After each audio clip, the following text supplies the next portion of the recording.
สร้างภาพ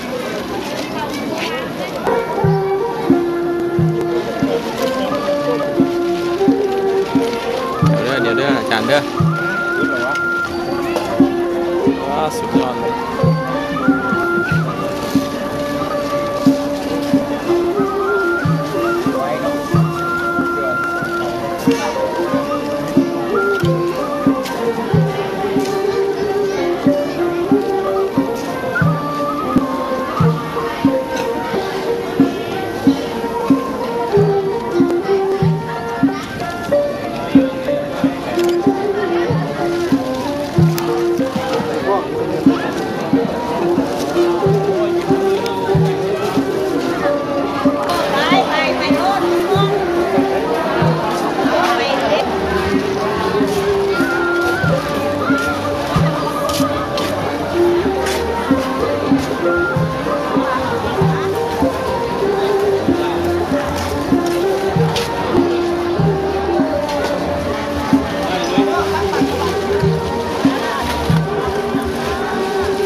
อะระหะโตสัมมาสัมพุทธัสสะ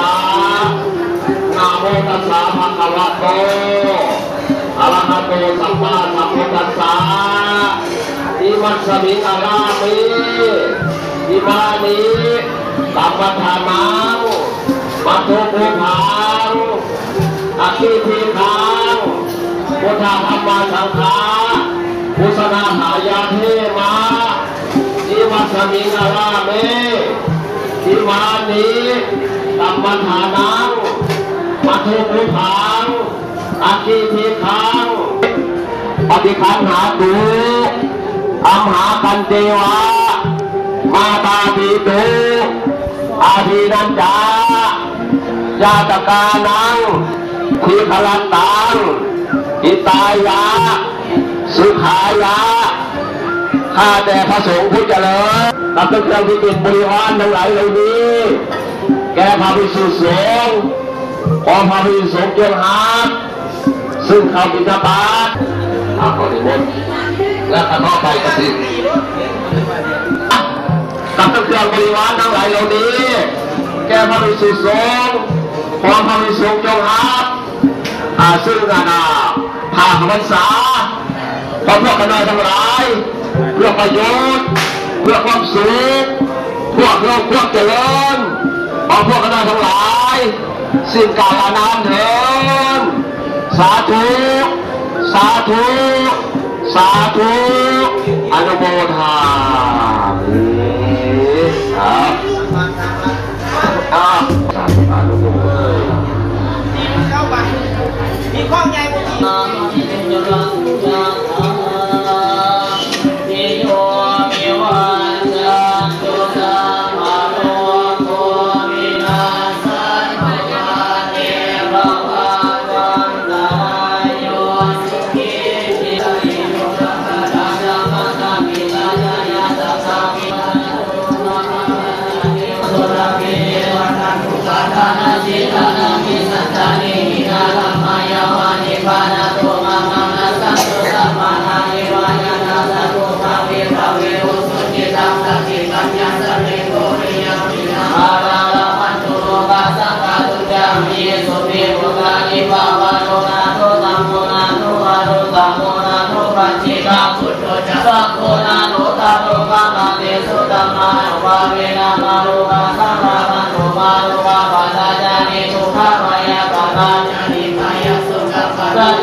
ตุสัพเพสัตตาวิราหุตุสัพเพสัตตาวิยาวัจาหุตุสัพเพสัตตานิราหุตุสัพเพสัตตาสิยตนามัยรัมตุสุขีสุขี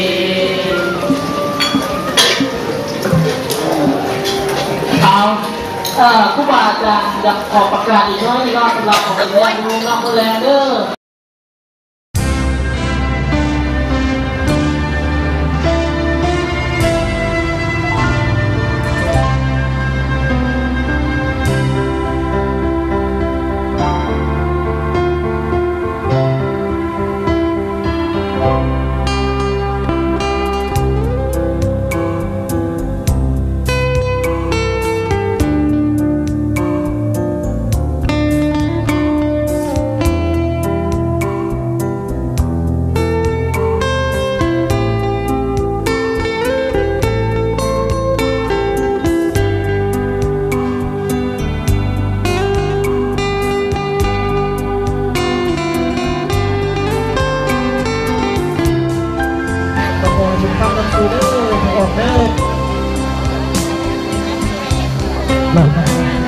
ใหญ่ลงตัวใหญ่ลงเนาะใหญ่ลุกเป็นหักใหญ่ขาดเป็นวังเวลาสัมผัสกระลักกินดีเก่าคนมาเนาะ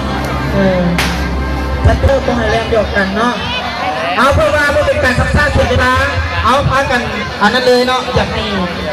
เบิ้งตุกกิ่งกันเลยเนาะเพราะว่าเราไฟมันมาทักส่วนจุกได้แน่เป็นทางการบางผู้เฮาเด้อบางผู้เฮานะเอากระทงเฮามีเท่านี้นะเนาะจำนวนเนาะ เอาแม่หมายด้วยอีไซแม่หมายแล้วก็แม่พูดคำซุ้มซื้อเลยว่าแนวคิดสั่งสดีทั้งพระอาจารย์นี่ที่ให้อยู่ประมาณ30,000 กีบเนาะตัวไฮไลท์เดียวปีหน้าสิบเฮ็ดอีกเนาะเอาขึ้นไปเลย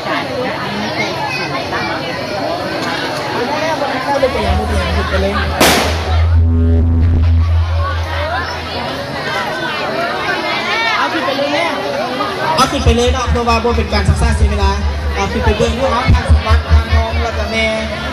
ออกแก้วมานี่บอก10ก็จะให้คะแนนยิ่งเน้นคนไหนก็เป็นผู้เอาคักๆเนาะเบิ่งคักๆเด้อเพราะว่าครูบาอาจารย์นี่บ่ได้เข้าใครออกใครบ่แม่นว่าครูบาอาจารย์นี่สิเบิ่งว่าอันเล่นตามเส้นตามสายบ่แม่นเนาะเบิ่งตามความเหมาะสมเนาะตัวนี้ครูแปดนี่นะคือเองตามความเหมาะสมว่าอันความคิดสร้างสรรค์เนาะแล้วก็เฮ็ดยากความปราณีตมาเบิ่งนำกันแล้วยกขึ้นให้ทางผู้ชมเบิ่งแน่เนาะเอาผู้ใดสิได้ที่1ล่ะของงานเนาะผู้ใดได้ที่1ของมาเบิ่งดูถ้าผู้ใดกล้าเองเขาไม่บ่ประกวดทั้งหลายสิครับบ่เป็นหยังเนาะได้เนาะก็ได้แต่ว่าเป็นจะบ่ได้บาดเจ็บจะเป็นกระทงนี่ก็ถือว่าเป็นกระทงของธรรมชาติเนาะแต่งด้วยต้นกล้วยเนาะบ่ให้เห็นฟูงเนาะถ้าว่าเห็นฟูงนี่เขาจะฝากของประกวดเนาะนี่เป็นธรรมชาติอนุรักษ์สิ่งแวดล้อมเนาะเป็นต้นคือตัวอย่างคือน้ำสำหรับเวลาไปสิการให้มันบ่ให้มีพิษมีภัยตัวแม่น้ำเนาะ